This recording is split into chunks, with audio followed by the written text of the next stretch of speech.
It's Sunday dinner and I'm 8 years old.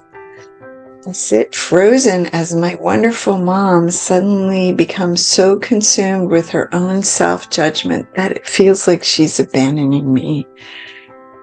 I'll do anything to get her back, including abandoning myself. So I ignore my own needs and become small, apologetic, overly accommodating. If you're like me, your brain has twisted that survival animal instinct reaction, those reactions of freezing and fawning, into the uniquely human habit of blaming ourselves. I call it regret hell, since hell is a place of no forgiveness.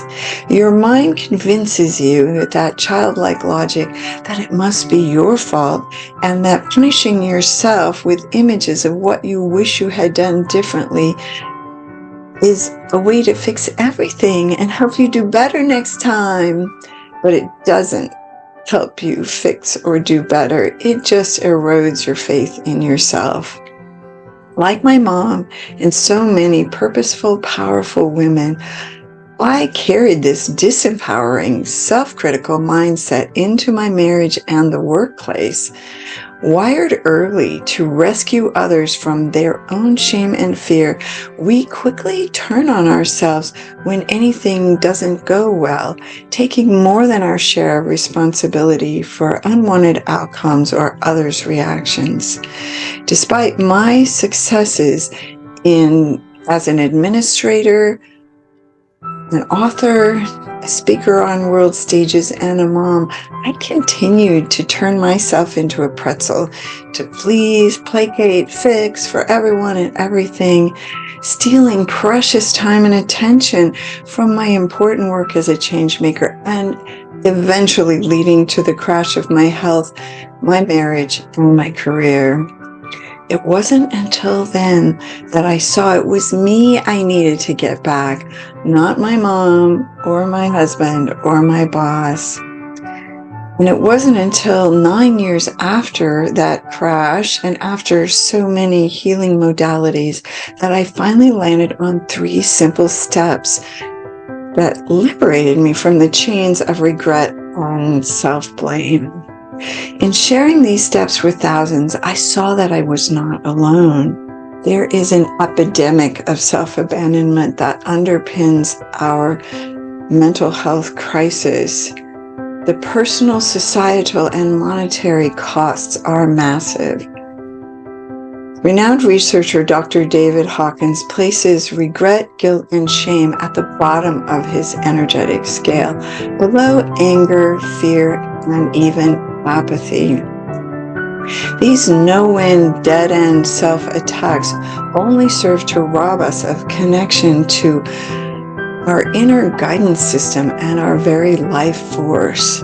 So it makes sense that my wheel of self-forgiveness, when used to heal the self-inflicted trauma of our inner critic gone wild, also heals or seems to heal the collateral costs of relationship stress, indecision, anxiety and depression, chronic physical pain, and autoimmune disorders where the body follows suit and turns against itself.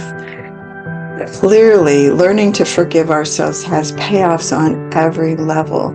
Yet in my decades of desperate search for a solution, no one seemed to be able to teach me how. And now that we have the how through this reliable tool, it is not widely known yet among counselors, coaches, and clergy. One executive recently told me that her therapist of 12 years asked her, "When are you ever going to forgive yourself?" And her executive coach did little to assuage those self-degrading stories other than to tell her to kill the inner critic and work on a positive mindset. Positive affirmations, mindfulness, and existing somatic and therapeutic strategies rarely relieve or reverse regret.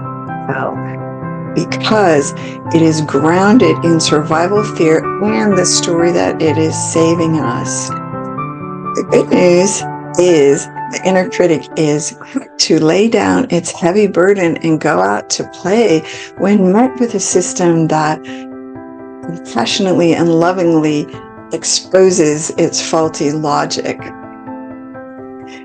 That CEO texted me soon after our one session with the Wheel of Self-Forgiveness to let me know that she had forgiven herself, was looking forward to making amends to her kids, felt lighter than she had in years, and she was noticing big changes in the patterns of indecision, time management, and defensiveness that had held her back as a leader.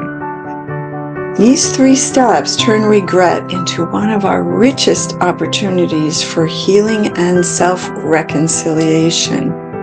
Step 1 of the wheel lets you go beyond mindfulness all the way to self-forgiveness by finding your own innocence. Step 2 unravels worst-case fears of the consequences of our own actions, moving you into a kind of fearless faith that lets you trust reality as it unfolds, including your part in it.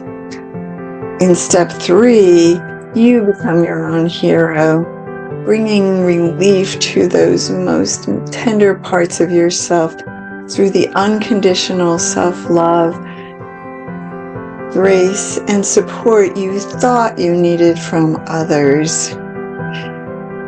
It's important to note that learning to stand with, by, and for your dear self in this radical kindness and unshakable inner safety I call self-solidarity does not mean you're standing against others. Seeing your own innocence lets you stand for the innocence in others and create the win-win solutions and the compassionate synergy we so need to heal our relationships, our body, and this planet. As a survivor of regret hell, who emerged with vibrant mental and physical health, I know it is possible to stop beating yourself up for good.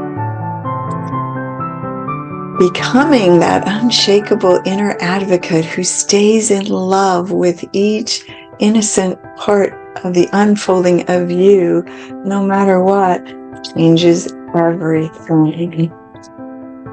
When you embrace self-solidarity as your most sacred privilege, you end generational patterns of self-abandonment, where children's natural state of self-love has been hijacked by stories of wrongness, regret, and the need for external validation.